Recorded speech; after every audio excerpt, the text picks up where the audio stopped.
Ayaan had always believed his family was unbreakable.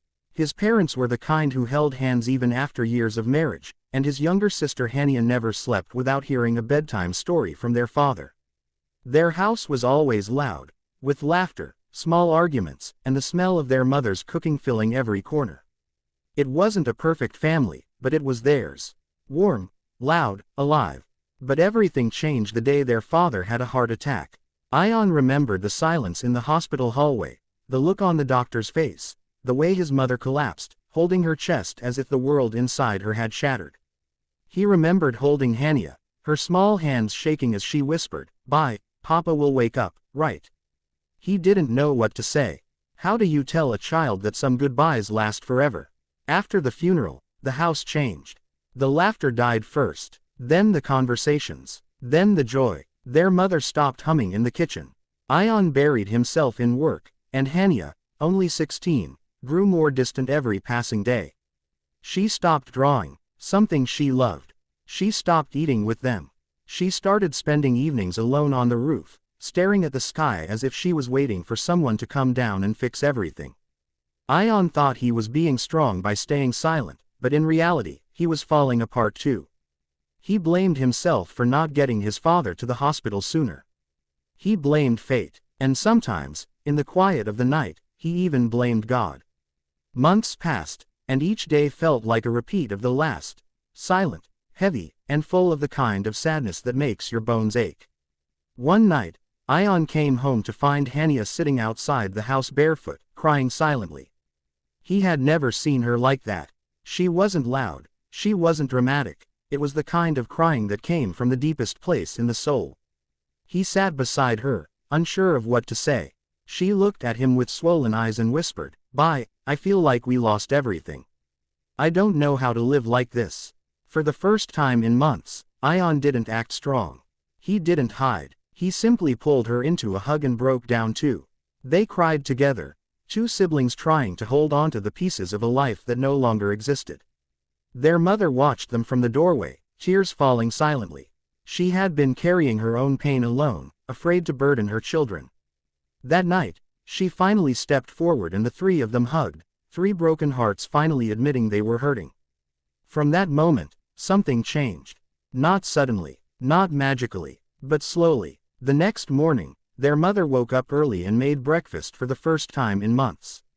Hania sat with them. Ayaan helped. The food wasn't anything special, burnt parathas and overcooked eggs, but it felt like home again. Days turned into weeks. They decided to take one step each day toward healing. Ayaan began spending more time at home instead of drowning in work. He started talking with his mother again, asking about her day, checking on her health. Hania began drawing again, small sketches at first, then full portraits. She drew their father smiling, sitting on his favorite chair. Their mother started planting flowers in the garden, saying their father always wanted to fill the yard with color. Ayaan and Hania helped her, even though none of them knew much about gardening. But together, their hands in the soil, they felt connected again. Yet healing is never straight. It comes with setbacks. One day, Hania came home from school looking hurt and angry. Someone had made a cruel joke about her father's death. She tried to stay calm, but when the pain inside her grew too much, she ended up pushing the student who mocked her. The school called Ayaan. He drove there furious, ready to scold her, but when he saw her sitting alone, eyes full of tears, his anger disappeared. She looked up at him and whispered, "I'm tired of pretending I'm okay." He finally understood. She wasn't rebellious. She was grieving. That night, the family sat together on the living room floor. No TV, no phones, just the three of them and the memories they were afraid to talk about.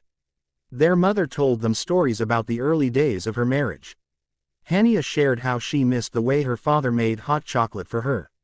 Ayaan talked about how he missed their late-night rooftop conversations. They laughed, they cried, and for the first time, they healed. Months later, on their father's birthday, they went to the beach, his favorite place. They packed his favorite food, played his favorite songs, and watched the waves crash gently against the shore. Hania let a small paper boat float away, with a message inside, "We miss you, but we're okay now." Ayaan watched it drift away and felt something heavy lift from his chest. For the first time, he didn't feel guilty for smiling. On the drive home, their mother said, "Your father would be proud of us. We didn't break. We just learned how to survive without him." Hania held Ayaan's hand from the backseat, and he realized something important. A family doesn't fall apart when someone leaves. It falls apart when the people left behind stop holding onto each other. But they had held on. To pain, to memories, and finally, to each other. Their family was smaller now. But it was stronger. And just like that, a broken home learned how to feel whole again.